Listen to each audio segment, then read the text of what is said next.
श्रीमद् भागवत पुराण दसम स्कंद तृतीय अध्याय।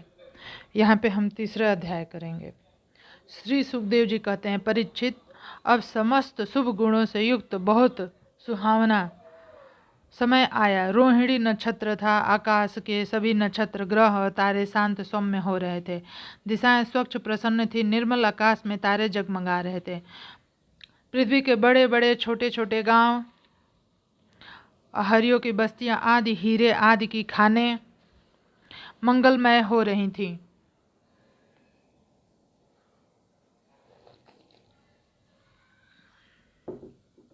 नदियों का जल निर्मल हो गया था। रात्रि के समय भी सरोवर में कमल खिल रहे थे।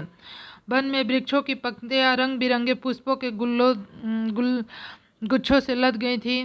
कहीं पक्षी चहक रहे थे तो कहीं भौरे गुनगुना रहे थे। उस समय परम पवित्र और शीतल मंद सुगंध वाली वायु अपने स्पर्श से लोगों को सुख प्रदान कर रही थी। ब्राह्मणों के अग्निहोत्र की कभी न बुझने वाली अग्नियां जो कंस के अत्याचार से बुझ गई थी, वे इस समय अपने आप जल उठी।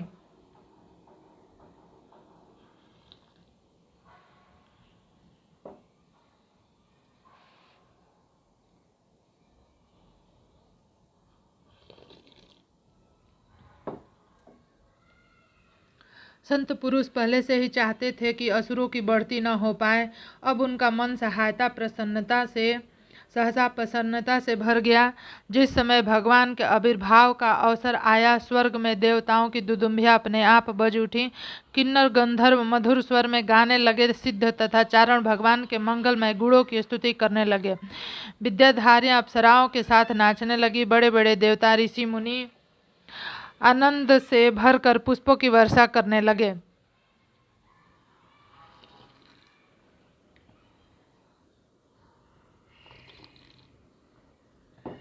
जल से भरे हुए बादल समुद्र के पास जाकर धीरे धीरे गर्जना करने लगे।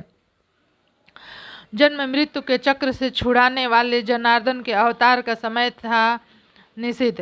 चारों ओर अंधकार का साम्राज्य था। उसी समय सबके हृदय में विराजमान भगवान विष्णु देव रूपिणी का देवकी के गर्भ से प्रकट हुए। जैसे पूर्व दिशा में 16 कलाओं से पूर्ण चंद्रमा का उदय हो गया हो। वासुदेव जी ने देखा, उनके सामने एक अद्भुत बालक था। उसके नेत्र कमल के समान कोमल और विशाल हैं। 4 सुंदर हाथों में शंख, गदा, चक्र और कमल लिए हुए हैं। वक्षस्थल पर श्री वत्स का चिन्ह अत्यंत सुंदर सुवर्णमयी रेखा है। गले में कौस्तुभ मणि छिलमिला रही है। वर्षाकालीन मेघ के समान परम सुंदर श्यामल शरीर पर मनोहर पीतांबर फहरा रहा है।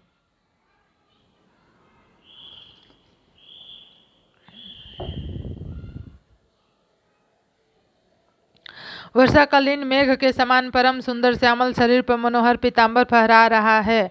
बहुमूल्य वैदुर्य मणि के किरीट कुंडलों की कांति से सुंदर सुंदर घुंघराले बाल सूर्य की किरणों के समान चमक रहे थे। कमर में चमचमाती करधनी की लड़ियां लटक रही थी। बाह में बाजूबंद कलाइयों में कंकड़ शोभायमान थे। इन सब आभूषणों से सुशोभित बालिक के अंग प्रत्यंग से अनोखी छटा छिटक रही थी। जब वासुदेव जी ने देखा कि मेरे पुत्र के रूप में तो स्वयं भगवान ही आए हैं, तब पहले तो उन्हें असीम आश्चर्य हुआ, फिर आनंद से उनकी आंखें खिल उठी। उनका रोम रोम परमानंद में मग्न हो गया। श्री कृष्ण का जन्मोत्सव मनाने की उतावली में उन्होंने उसी समय ब्राह्मणों के लिए 10,000 गायों का संकल्प दिया।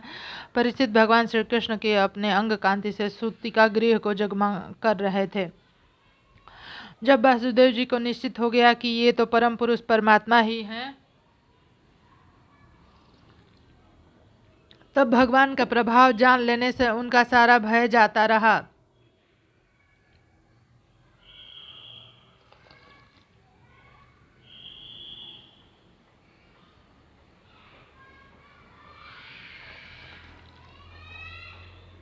अपनी बुद्धि स्थिर करके उन्होंने भगवान के चरण में अपना सिर झुका दिया। फिर हाथ जोड़कर वे उनकी स्तुति करने लगे।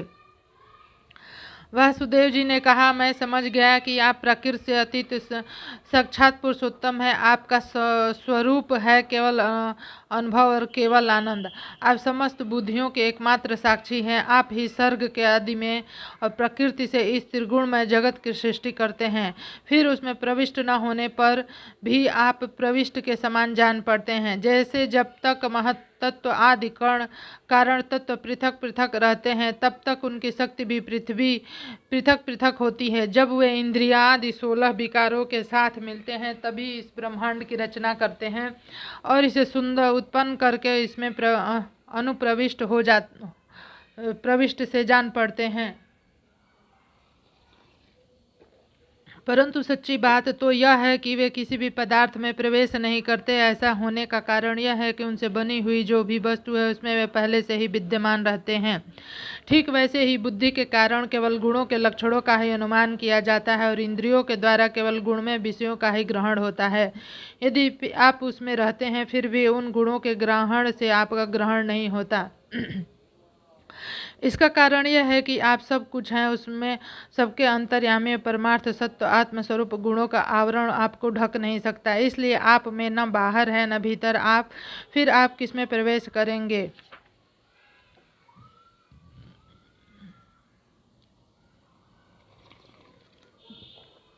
जो अपने इंद्रिय गुणों को अपने से पृथक मानकर सत्य समझता है वह अज्ञानी है, क्योंकि विचार करने पर देह गेह आदि पदार्थ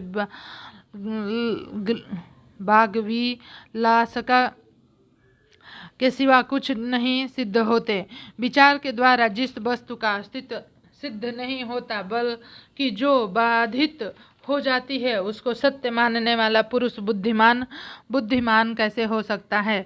प्रभु कहते हैं कि आप स्वयं समस्त क्रियाओं गुणों विकारों से रहित हैं, फिर भी इस जगत की सृष्टि स्थिति प्रलय आपसे ही होते हैं। यह बात परम ऐश्वर्यशाली पर ब्रह्म परमात्मा आपके लिए असंगत नहीं, क्योंकि तीनों गुणों के आश्रय आप ही हैं। इसलिए उन गुणों के कार्य आदि का आप में ही आरोप किया जाता है। आप ही तीनों लोकों की रक्षा करने के लिए अपनी माया से सत्वमय शुक्ल वर्ण पोषणकारी विष्णु रूप धारण करते हैं। उत्पत्ति के लिए राज प्रधान स्वर्ण रक्त वर्ण और प्रलय के समय तमोगुण प्रधान कृष्ण वर्ण स्वीकार करते हैं। प्रभु आप सर्वशक्तिमान हैं, सबके स्वामी हैं। इस संसार की रक्षा के लिए ही आपने मेरे घर अवतार लिया है।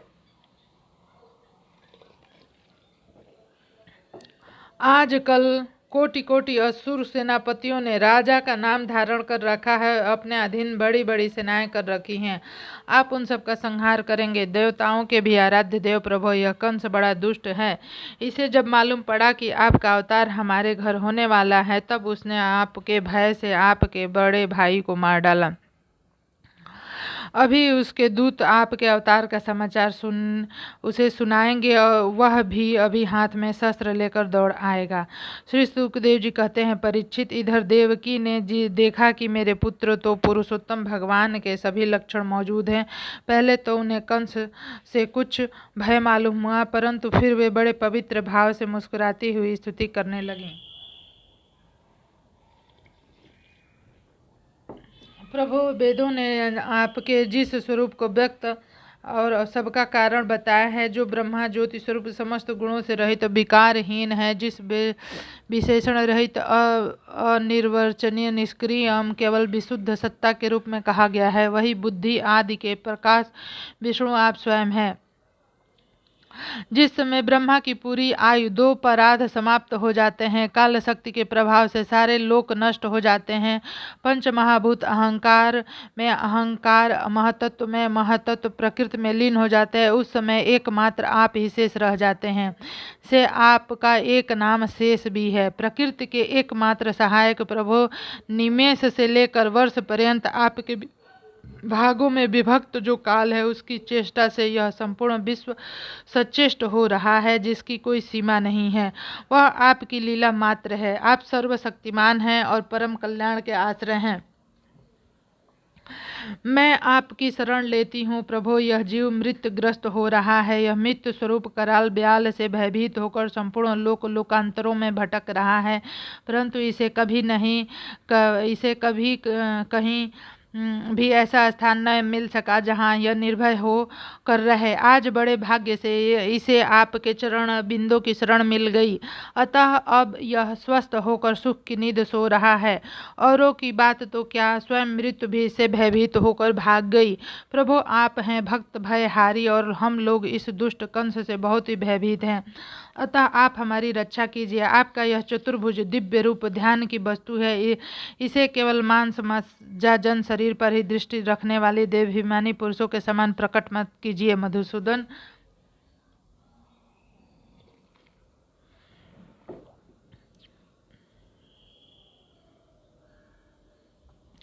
इस पापी कंस को यह बात मालूम न हो कि आपका जन्म मेरे गर्भ से हुआ है। मेरा धैर्य टूट रहा है, आपके लिए मैं कंस से बहुत डर रही हूँ। विश्वात्मन आपका यह रूप अलौकिक है।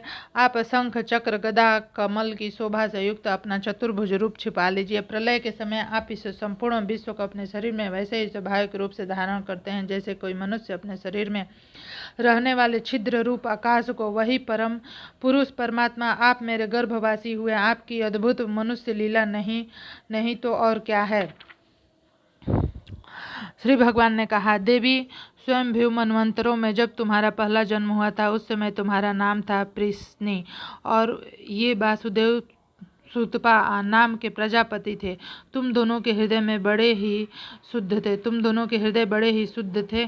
जब ब्रह्मा जी ने तुम दोनों को संतान उत्पन्न करने की आज्ञा दी तब तुम लोगों ने इंद्रियों का दमन करके उत्कृष्ट तपस्या की।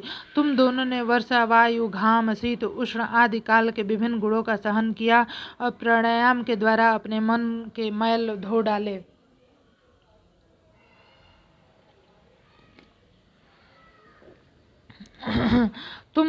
तुम दोनों कभी सूखे पत्ते खा लेते, कभी हवा पीकर ही रह जाते। तुम्हारा चित्त बड़ा शांत था। इस प्रकार तुम लोगों ने मुझसे अभीष्ट वस्तु प्राप्त करने की इच्छा से मेरी आराधना की। मुझ में चित्त लगाकर ऐसा परम दुष्कर घोर तप करते करते देवताओं के 12,000 वर्ष व्यतीत हो गए। पर पूर्णिमय देवी, उस समय मैं तुम दोनों पर प्रसन्न हुआ क्योंकि तुम दोनों ने तपस्या श्राद्ध प्रेममयी भक्ति से अपने हृदय में नित्य निरंतर मेरी भावना की। उस समय तुम दोनों की अभिलाषा पूर्ण करने के लिए वर देने वालों का राजा मैं इसी रूप में तुम्हारे सामने प्रकट हुआ। जब मैंने कहा कि तुम्हारी जो इच्छा हो मुझसे मांग लो, तब तुम दोनों ने मेरे जैसा पुत्र मांगा। उस समय तक विषय भोगों से तुम लोगों का कोई संबंध नहीं हुआ था, तुम्हारे कोई संतान भी नहीं थी, इसलिए मेरी माया से मोहित होकर तुम दोनों ने मुझ पर मोक्ष नहीं मांगा। तुम्हें मेरे जैसा पुत्र होने का वर प्राप्त हो गया और मैं वहां से चला गया। अब सफल मनोरथ होकर तुम विषयों का भोग करने लगे। मैंने देखा कि संसार में शील स्वभाव उदारता और अन्य गुणों में मेरे जैसा दूसरा कोई नहीं, इसलिए मैं ही तुम दोनों का पुत्र हुआ और उस समय मैं प्रश्नी गर्भ के नाम से विख्यात हुआ। फिर दूसरे जन्म में तुम हुई अदिति और वासुदेव हुए कश्यप। उस समय भी मैं तुम्हारा पुत्र हुआ। मेरा नाम था उपेंद्र। शरीर छोटा होने के कारण लोग मुझे वामन कहते थे।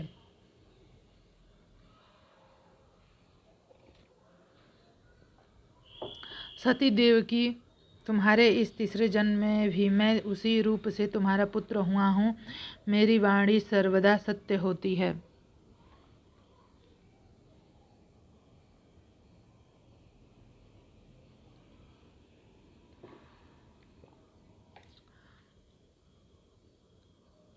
मैंने तुम्हें अपना यह रूप इसलिए दिखला दिया कि तुम मेरे पूर्व अवतारों का स्मरण हो जाए।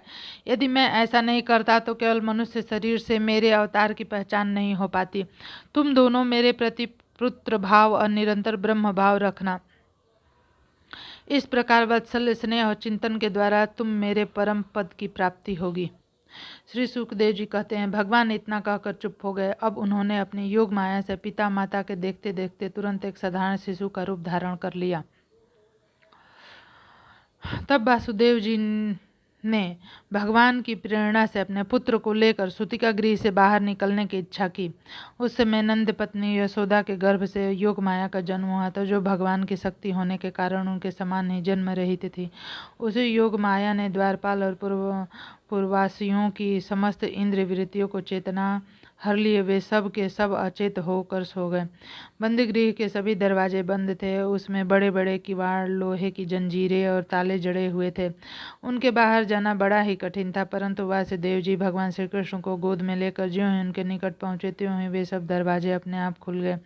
ठीक वैसे ही जैसे सूर्योदय होते ही अंधकार दूर हो जाता है, उस समय बादल धीरे धीरे गरज कर जल की फुहारें छोड़ रहे थे। इसलिए शेष जी अपने फनों से जल को रोकते हुए भगवान के पीछे पीछे चलने लगे। उन दिनों बार बार वर्षा होती रहती थी, इससे यमुना जी बहुत बढ़ गई थी। उनका प्रवाह गहरा और तेज हो गया था। तरल तरंगों के कारण जल पर फेन ही फेन हो रहा था। जैसे सीतापति भगवान श्री राम को समुद्र ने मार्ग दे दिया था, वैसे ही यमुना जी ने भगवान को मार्ग दे दिया। वासुदेव जी ने नंद बाबा के गोकुल में जाकर देखा कि सबके सब गोप नींद से अचेत पड़े हुए हैं। उन्होंने अपने पुत्र को यशोदा जी की शैया पर सुला दिया और उनकी नवजात कन्या लेकर वे बंदीगृह लौट आए। जेल में पहुंचकर वासुदेव जी ने उस कन्या को देवकी की शैया पर सुला दिया और अपने पैरों में बेड़ियां डाल ली और पहले की तरह वे बंदीगृह में हो गए। उधर नंद पत्नी यशोदा को इतना तो मालूम था कि कोई संतान हुई है, परंतु वे यह न जान सकी कि पुत्र है या पुत्री, क्योंकि एक तो उन्हें बड़ा परिश्रम हुआ था, दूसरे योग माया ने उन्हें चेत कर दिया था। चतुर्थ अध्याय। श्री सुखदेव जी कहते हैं, परीक्षित, जब वासुदेव जी लौट आए तब नगर के बाहरी और भीतरी सब दरवाजे अपने आप ही पहले की तरह बंद हो गए।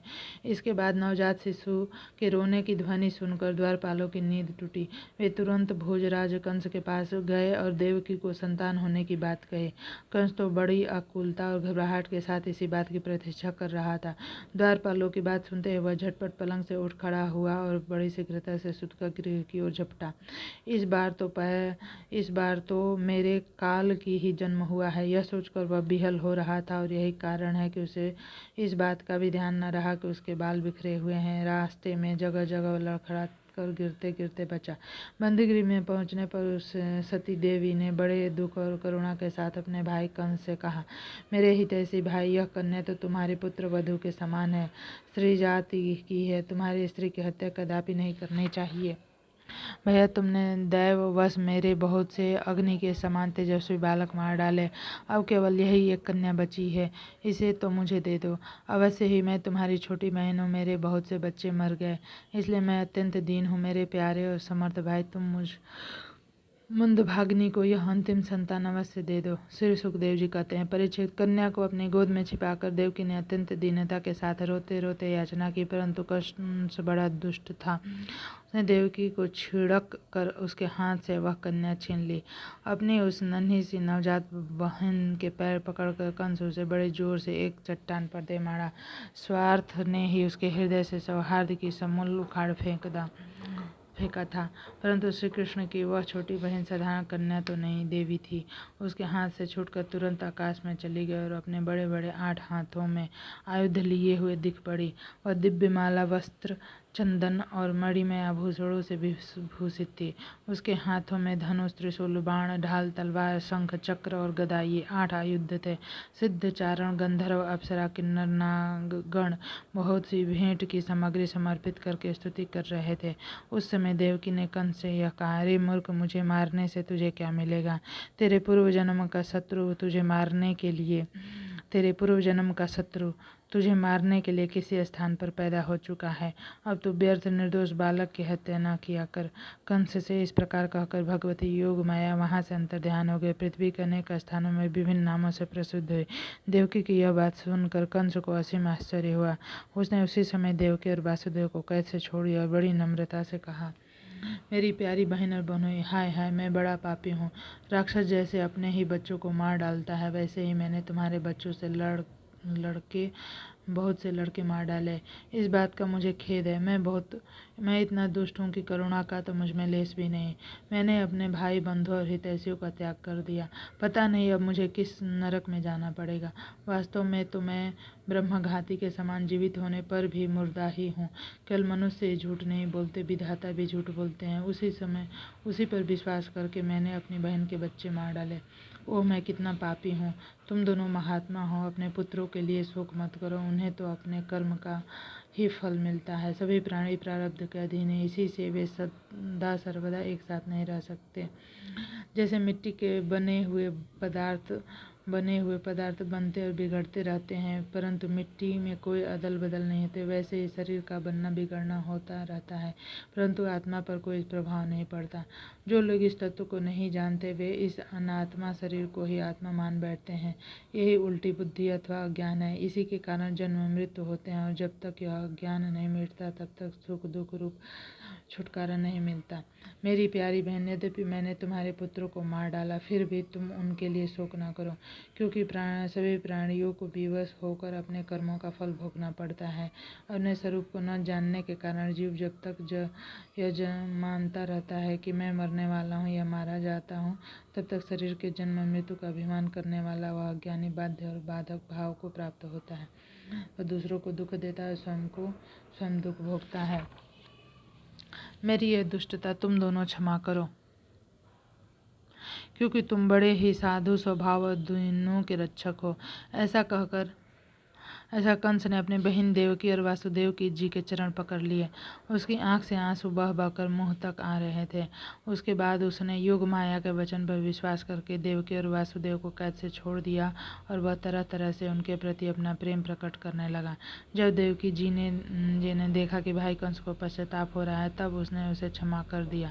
वे उसके पहले अपराधों को भूल गए और वासुदेव जी ने हंसकर कंस से कहा, मनस्वी कंस, आप जो कहते हैं वह ठीक वैसा ही है। जीव अज्ञान के कारण ही शरीर आदि को मैं मान बैठते हैं। इसी से अपने पराये का भेद हो जाता है, और यह भेद दृष्टि हो जाने पर तो वे शोक हर्ष भय द्वेष लोभ मोह मद से अंधे हो जाते हैं।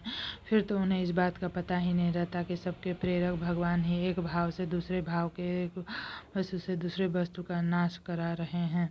परीक्षित, जब वासुदेव और देवकी ने इस प्रकार प्रसन्न होकर निष्कपट भाव से कंस के साथ बातचीत की, तब उसने अनुमति लेकर वह अपने महल में चला गया। और रात्रि बीत जाने पर कंस ने अपने मंत्रियों को बुलाया और योग माया ने जो कुछ कहा था वह सब उन्हें कह सुनाया। कंस के मंत्री पूर्णतया नीति निपुण नहीं थे। दैत्य होने के कारण स्वभाव से देवताओं के प्रति शत्रुता का भाव रखते थे।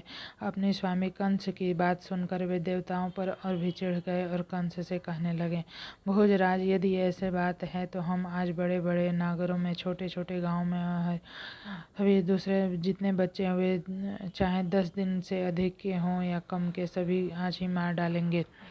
समर भीरु देवगण युद्ध करके ही क्या करेंगे? वे तो आपके धनुष की टंकार सुनकर ही सदा सर्वदा घबराए रहते हैं।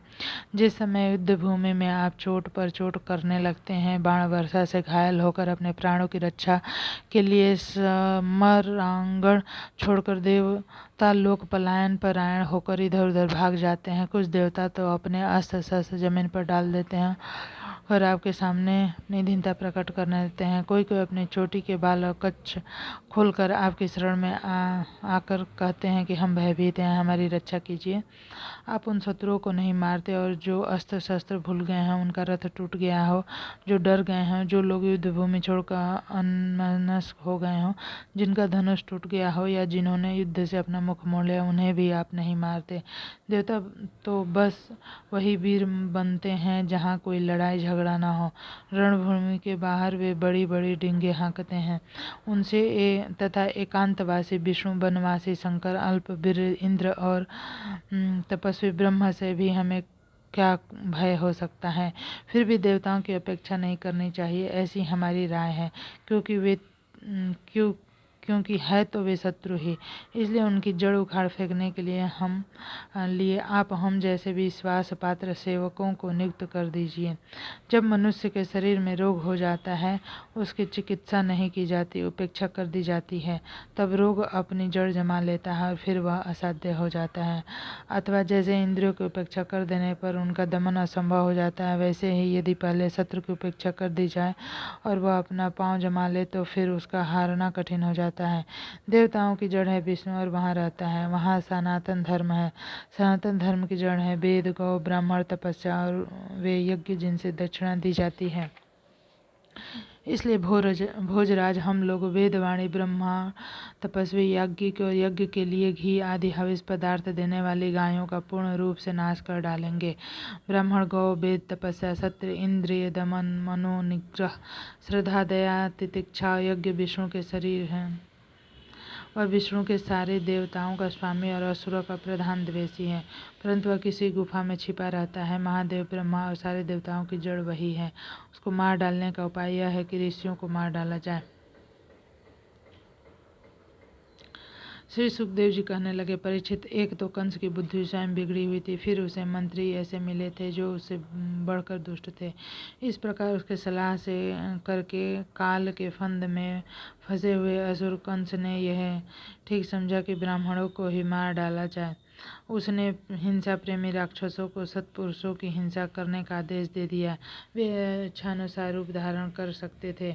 जब वे इधर उधर चले गए तब कंस ने अपने महल में प्रवेश किया।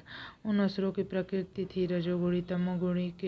तमोगुण के कारण उसका चित्त उचित और अनुचित के विवेक से रहित हो गया था। उसके सिर पर मौत नाच रही थी। यही कारण था कि उन्होंने संतों से द्वेष किया। परिचित, जो लोग महान संत पुरुषों का अनादर करते हैं, उनका वह कुकर्म उनकी आयु, लक्ष्मी, कीर्ति, धर्म, लोक परलोक, विषय भोग और सबके सब कल्याण के साधनों को नष्ट कर देता है। पंचमों अध्याय। श्री सुखदेव जी कहते हैं, परीक्षित, नंद बाबा बड़े मनस्वी उदार थे। पुत्र का जन्म होने पर तो उनका हृदय विलक्षण आनंद से भर गया। उन्होंने स्नान किया, पवित्र होकर सुंदर सुंदर वस्त्र आभूषण धारण किए। फिर वेदज्ञ ब्राह्मणों को बुलवाकर स्वस्ति वाचन और अपने पुत्र का जातकर्म संस्कार कराया। साथ ही देवता पितरों की विधि पूर्वक पूजा भी करवाई। उन्होंने ब्राह्मणों को वस्त्र और आभूषणों से सुसज्जित 2 लाख गौ दान की। रत्न आभूषणों से सुनहले वस्त्र से ढके हुए तिलक 7 पहाड़ दान किए। यह प्रदर्शित करने के लिए अनेक दृष्टांतों का उल्लेख करते हैं। समय से, स्नान से, यज्ञ से, दान से, संतोष से द्रव्य शुद्ध होते हैं, परंतु आत्मा की शुद्धि तो आत्मज्ञान से होती है।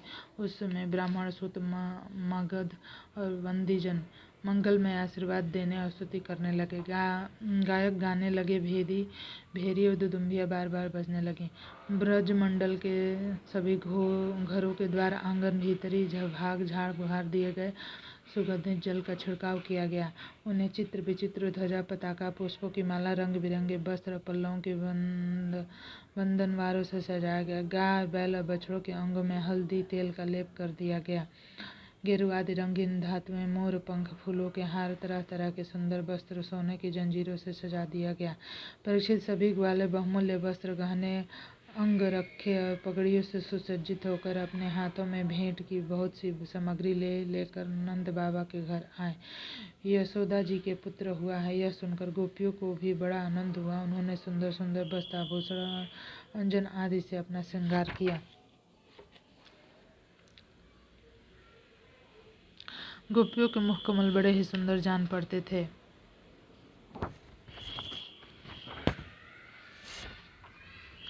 उन पर लगी हुई कुमकुम ऐसी लगती मानो कमल की केसर हो। उनके नितंब बड़े बड़े थे। वे भेंट की सामग्री ले लेकर जल्दी जल्दी यशोदा जी के पास चली। उस समय उनके पयोधर हिल रहे थे। गोपियों के कानों में चमकती हुई मणियों के कुंडल, गोपियों के कानों में मणियों के कुंडल झिलमिला रहे थे। गले में सोने के हार जगमगा रहे थे।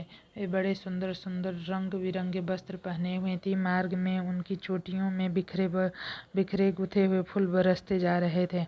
हाथों में जड़ाऊ कंगन अलग ही चमक रहे थे। उनके कानों के कुंडल, पयोधर, हार हिलते जाते थे। इस प्रकार नंद बाबा के घर जाते समय उनकी शोभा बड़ी अनूठी जान पड़ती थी।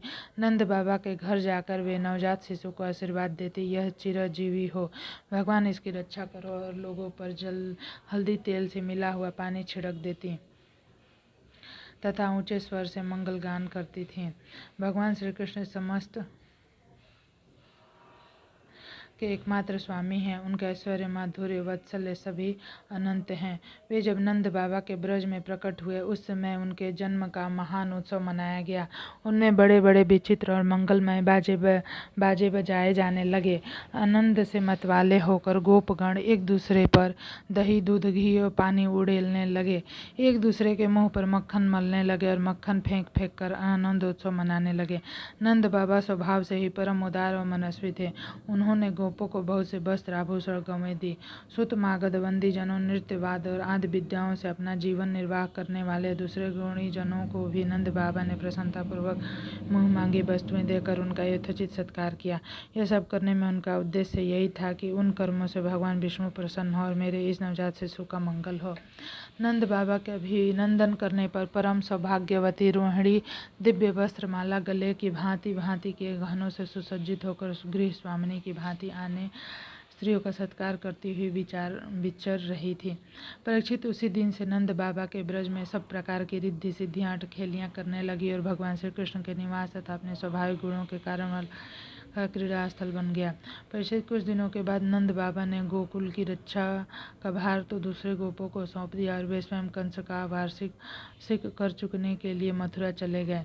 जब वासुदेव जी को यह मालूम हुआ कि हमारे भाई नंद जी मथुरा में आए हैं, राजा कंस को उसका कर भी दे चुके हैं, तब वे जहाँ नंद बाबा ठहरे हुए थे वहाँ गए। वासुदेव जी को देखते ही नंद बाबा सहसा उठ खड़े हुए और मानो मृतक शरीर में प्राण आ गया हो। उन्होंने बड़े प्रेम से अपने प्रियतम वासुदेव जी को दोनों हाथ से पकड़कर हृदय से लगा लिया। नंद बाबा उस समय प्रेम से विहल हो रहे थे। परीक्षित नंद बाबा ने वासुदेव का बड़ा स्वागत सत्कार किया। वे आदरपूर्वक आराम से बैठ गए। उस समय उनका चित्त अपने पुत्रों में लग रहा था। वे नंद बाबा से कुछ मंगल पूछ कर कहने लगे, भाई तुम्हारी अवस्था ढल चली है, अब तक तुम्हें कोई संतान नहीं हुई है, यहाँ तक कि अब तुम्हें संतान की कोई आशा भी नहीं है।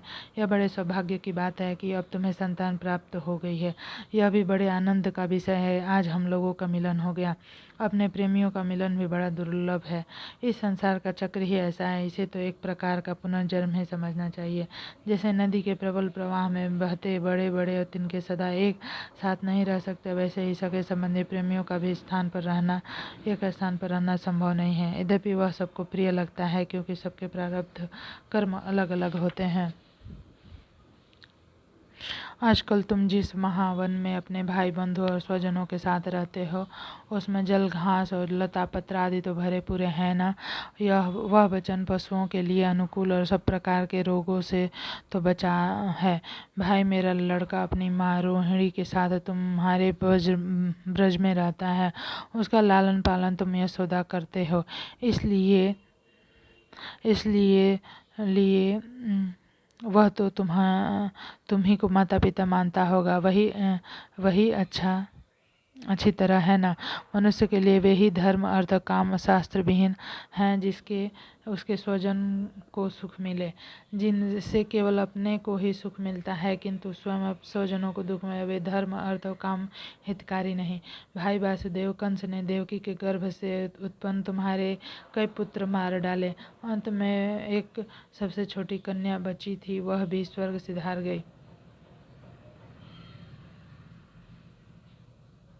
भाई वासुदेव, कंस ने तुम्हारे सभी पुत्र मार डाले और अंत में एक सबसे छोटी कन्या बची थी, वह भी स्वर्ग सिधार गई।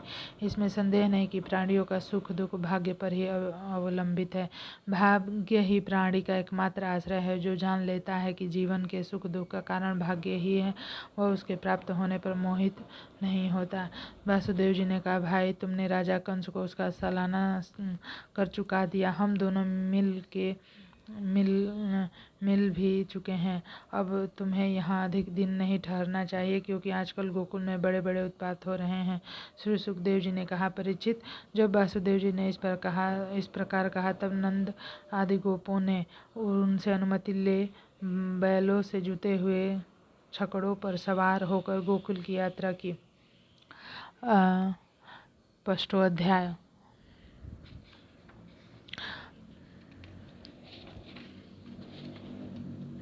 छठा अध्याय जो है हम अगले वीडियो में करेंगे। धन्यवाद।